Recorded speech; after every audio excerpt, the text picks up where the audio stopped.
I'm a dirty dog. If history is defined as the study of past events, Mike Render, better known as Killer Mike, is a present-day student as well as teacher.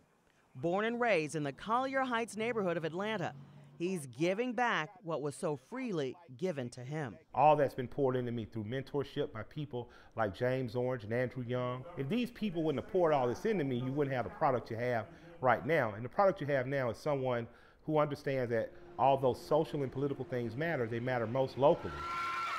And Killer Mike is a living example through his community involvement. Arts are super, super important. Activism, empowerment, and business engagement.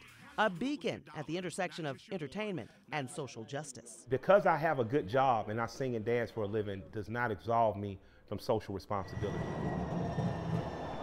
I have a barbershop on Edgewood Avenue, very purposeful.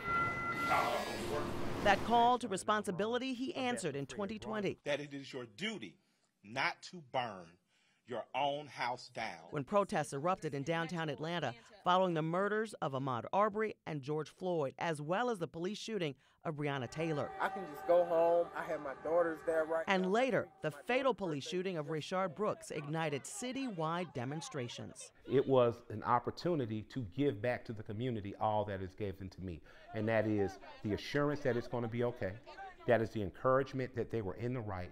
But that is with the challenge to plot, plan, strategize, organize, and mobilize for the betterment of here locally, and that way can be a national betterment and hopefully global betterment. A difficult time for the city and the nation, but something Mike calls necessary. Hard times call for honest discussions, and they're not always easy discussions, but it's easier if we're honest about it. As a student of history, but engaged in the present, he says we can look to the past as we work toward what Dr. Martin Luther King Jr. said about transforming the nation into a beautiful symphony of brotherhood. It's important that we be honest in Atlanta because Atlanta has figured it out, and I don't mean just black people.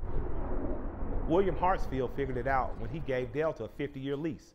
He knew that Atlanta was going to run him out of town for giving a big company such a short dollar amount on the lease. We were really doing something so that our children would have a better life. Andy was courageous in bringing the Olympics here. Maynard before him was courageous in demanding 29 and 30% of city contracts be with people who look like me.